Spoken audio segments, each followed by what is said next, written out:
Welcome to the podcast, where we teach you how to create marketing that pops. Get ready for refreshing conversations with industry experts, trendsetters, and creative minds that'll leave you bubbling with inspiration. Get ready to turn up the volume on your business. Let's get popping.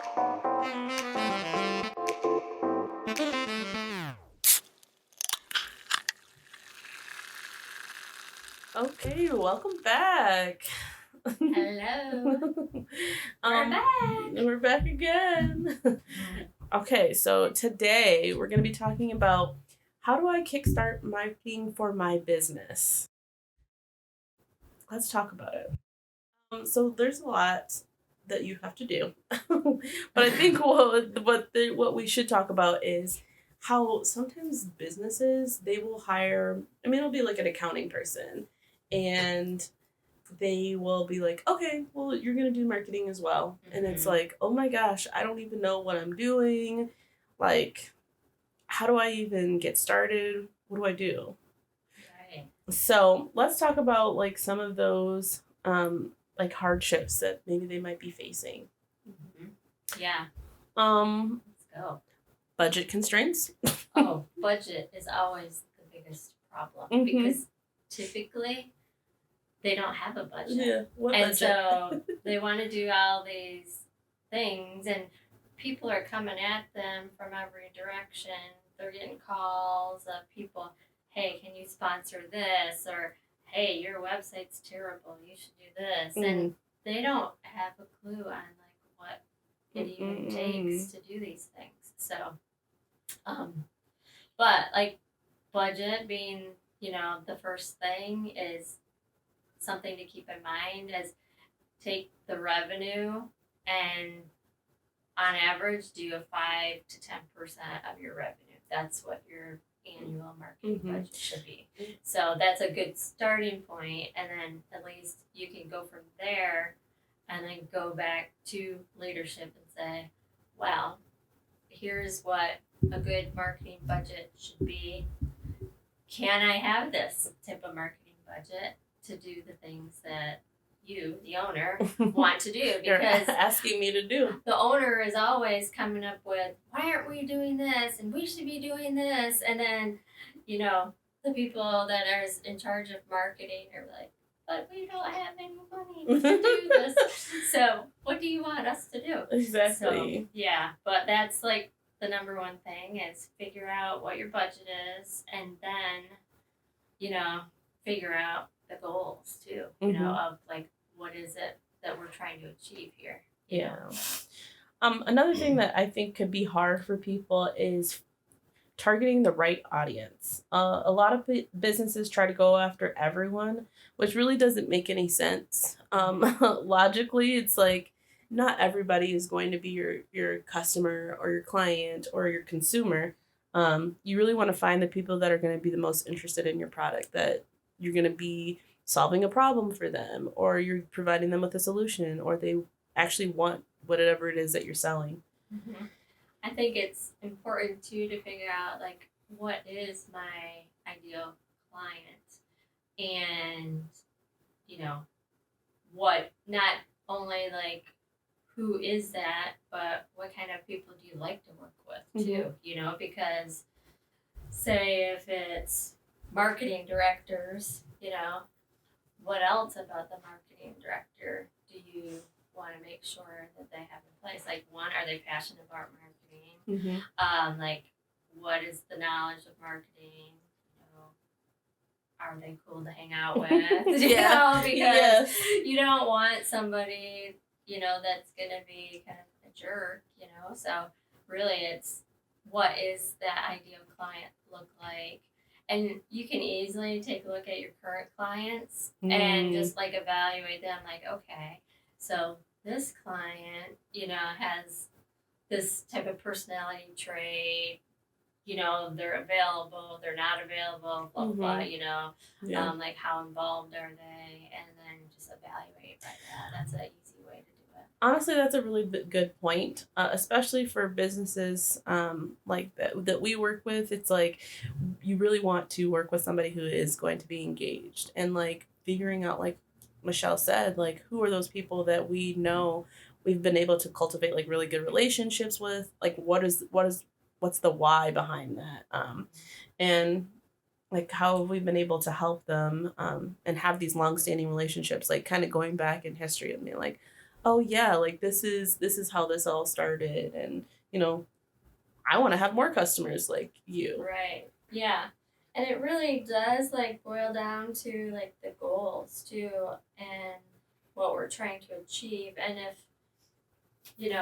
when we're working with clients, like we want to know like what are the goals, of what's the strategic plan of the company, because we want to develop a marketing plan that is consistent with that. We don't want to be going down a different road and then leadership comes back and says, well, why would you do that? That doesn't make any sense. Well, if we didn't know like that leadership wanted these certain things, we're not going to be on the same page. So that's really, really important to make sure we are on the same page.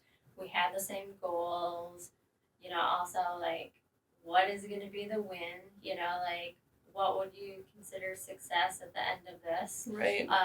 And get started with that. Just the goals are super important. Yeah. Really having everybody in the room to like make sure that everything is on the same page. Oh, you're not doing something that people don't know about. Like, well, I didn't know that we were doing that, and I could have done X, Y, Z to try to help, push that out more.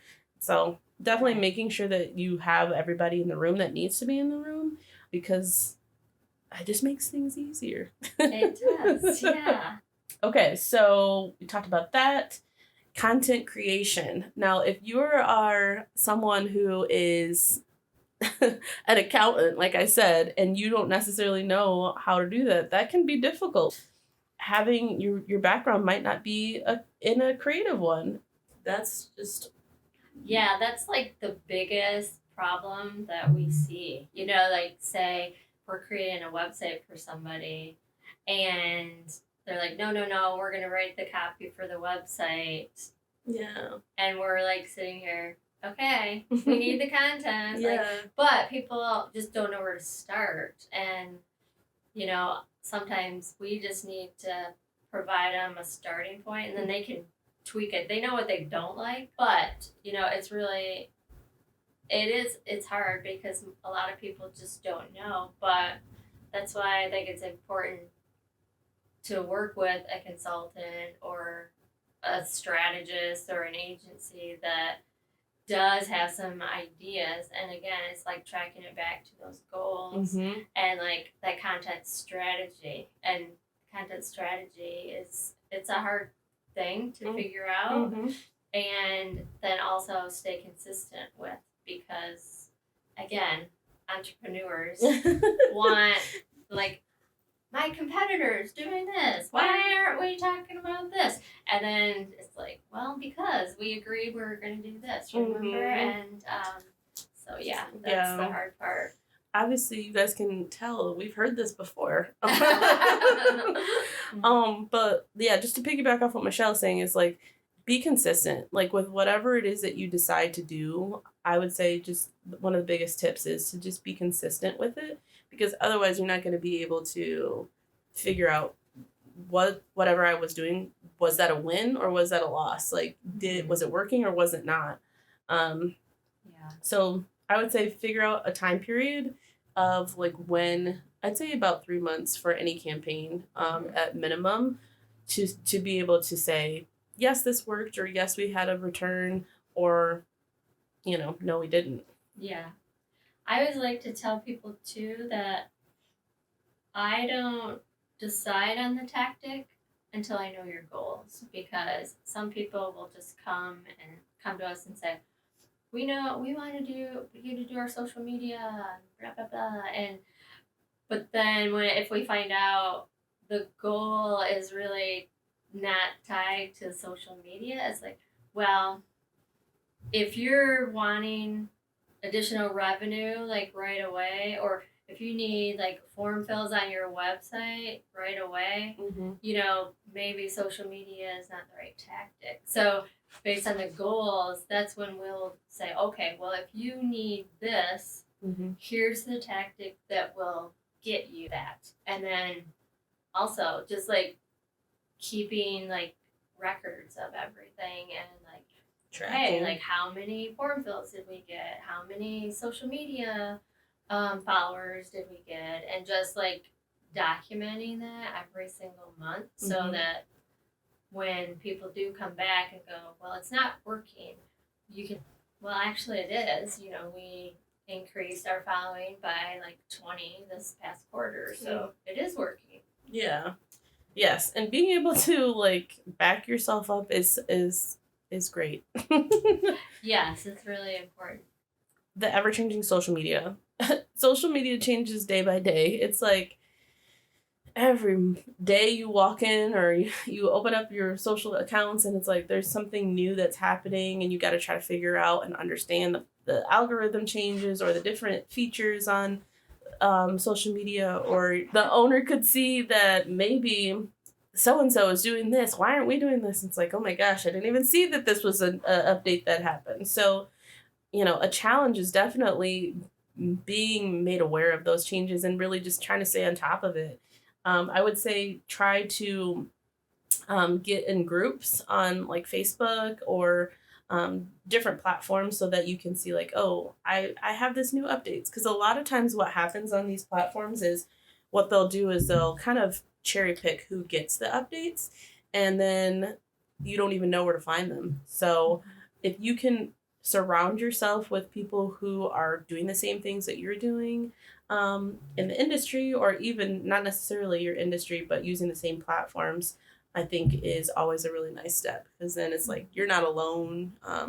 You can see what other people are doing. You can get help from them if something's not working. Yeah, so I would definitely say try to get in like Facebook groups. There's different accounts that you can do. Like we've used like Social Media Examiner. They put out different monthly reports on different things that are popping out. So we'll link those for you guys as well. Yeah. One of my favorite ones too is Marketing School by Neil Patel. And what I love about their podcast is it's like 5 minutes. It's like, okay, here's what's happening today. And here's the top 10 tools that we recommend. Boom, boom, boom, boom. And then, every single day they have a podcast that comes out or a new episode. And, if you just listen to those, that's going to like help you. Social Media Examiner is great because they are always talking about what's changing on each platform. And there's actually going to be an event coming up in February that they're putting out, and so that would be a great thing to think about attending. And another one is it's just called SEO Podcast. If you're interested in like learning more about SEO and what does that mean, but we'll put that in the links in the show notes too. Yeah. So then the other things which we kind of touched on is just measuring your ROI, like being able to prove like all of these things that you've been doing to your boss is important. But then having the proper education and resources and tools behind that's difficult.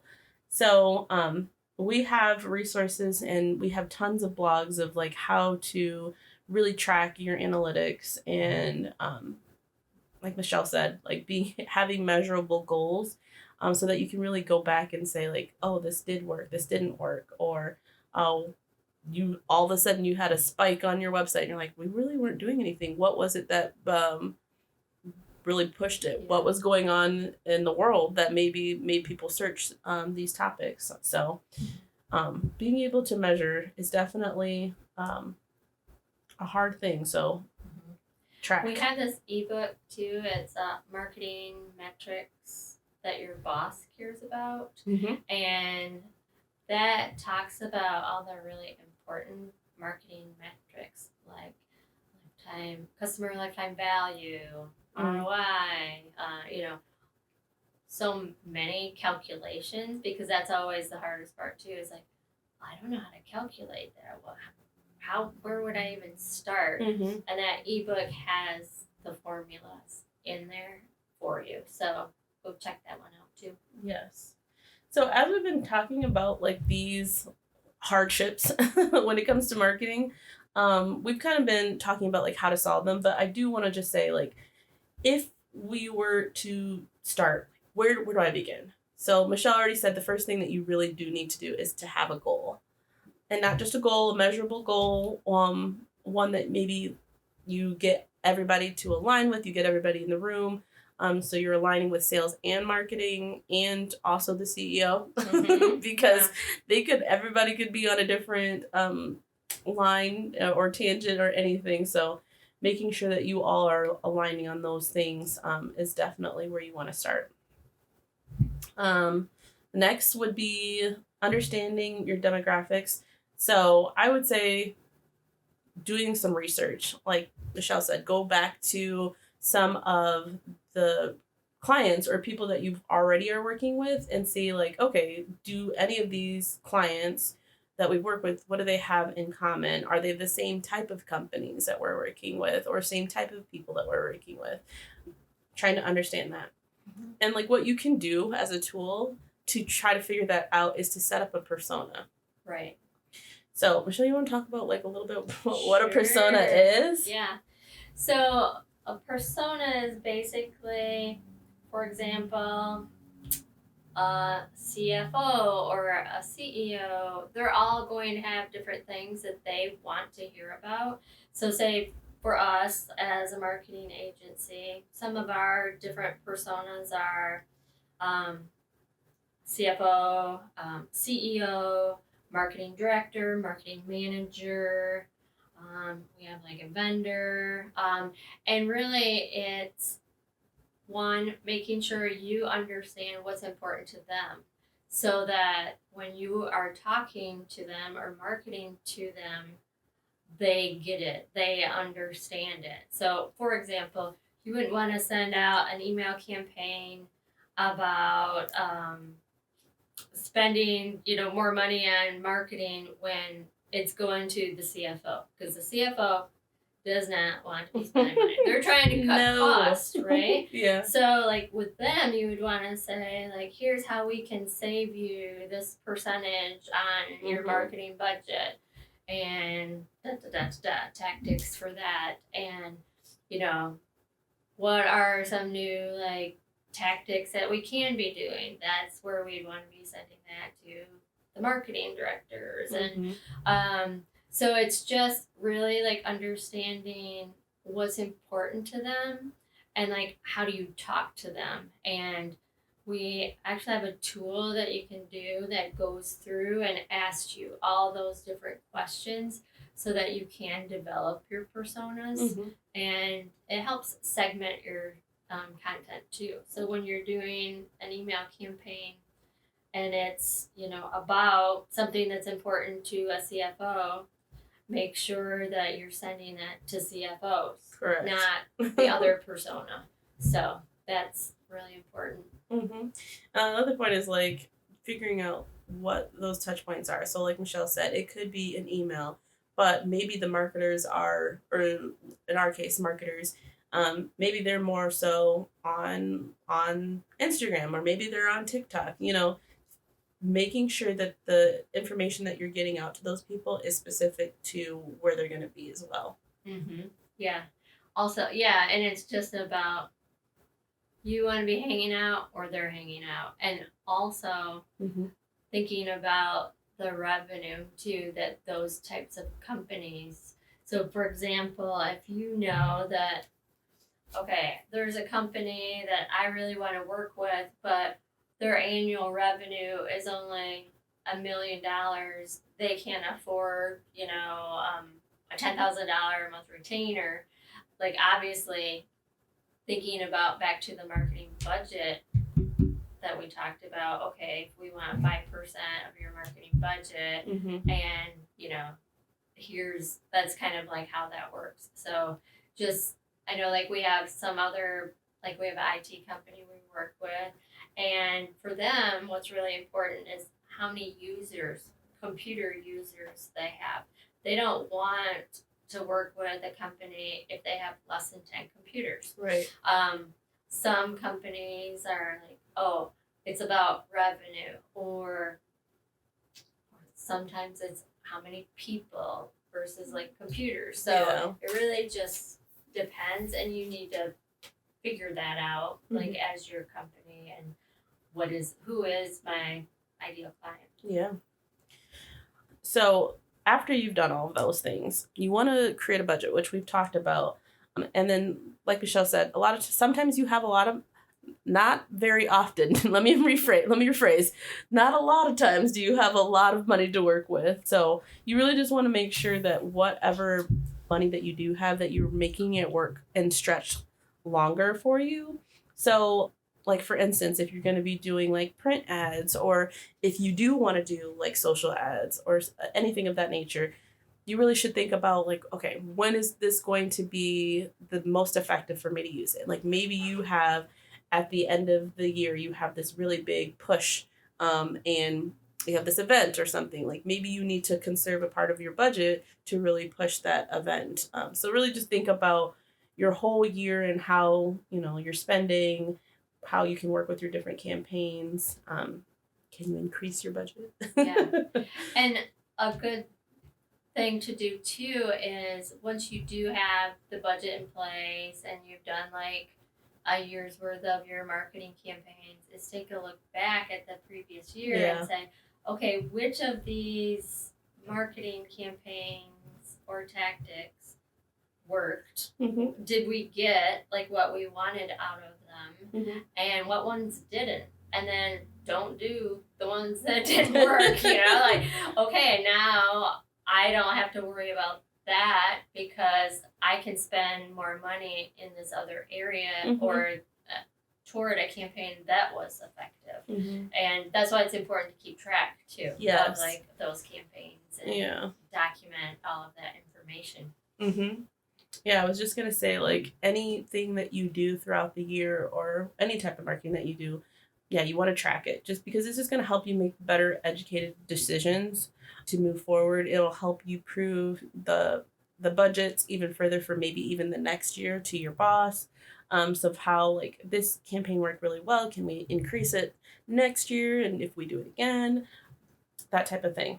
So all of these tips that we just gave you guys are going to be available. We have this full marketing plan that you can download, and it'll take you through each of these different steps that we've talked about, like SWOT analysis, doing like some competitive analysis to talk about, what are some strengths that maybe my competitors are doing, and what are some weaknesses, and how can I bridge the gap between those two. So that'll be available for you guys. We'll link it below. But I would just say, just to leave you with, be consistent, whatever you're doing. Yeah. And even if you go and download this and you're going through it and you're like, I don't know, like, this is confusing to me, you can reach out to us and we can jump on a call and we can walk through it with you and just help you fill it out so that you have this nice document that you can use as kind of your Bible for the year. Yeah. And if you want to work with us, we're open to that too. We like to think of ourselves as like an extension of your company. So a lot of people that we work with it could be you that's listening. We work with the marketing directors and the MROs and sometimes the CEOs as well, to just kind of like, I don't have time to do this. Right. I don't have time in my day to handle all of these different things. Can you do this for me? And yes, we can. Yeah. Right. Yeah, because we have some companies that, well, I want to do this part. That's cool. Like, we're just here to help. So whatever, like, you just don't have time for, we're just here to try to help companies, help them grow. So absolutely. So our myth that needs to be debunked this day. I was going to say this season, but it's not a season yet. This episode, we need to market to everyone. Everyone is our customer. Michelle, what do you have to say to that? No. Yeah, I mean, like we said, you really need to figure out, like, who that ideal customer is, and that may take some time if you have no idea. It boils down to figuring out like who that is and be very specific to that individual, because you don't want to pray and spray, as they say, where you just like blast out this email to like everybody you possibly know, when 50% of them are not even going to care their review. So yes, I would agree. I agree with Michelle. Okay, well, thank you for listening. I hope that we helped you guys. If you were needing some help of where to start with your marketing, you know, re-listen to this episode, download our marketing plan. And, you know, we always have resources. So if you still need more help after that, definitely reach out and we would love to have a conversation with you. Well, thanks for listening. thanks. Bye. Thanks for listening with us today. Stay tuned for the latest in web marketing and design from ThrivePop. Want to be a pop star? Head over to thrivepop.com/podcast to join our mailing list for episode notifications, sneak peeks, listener feedback, and more.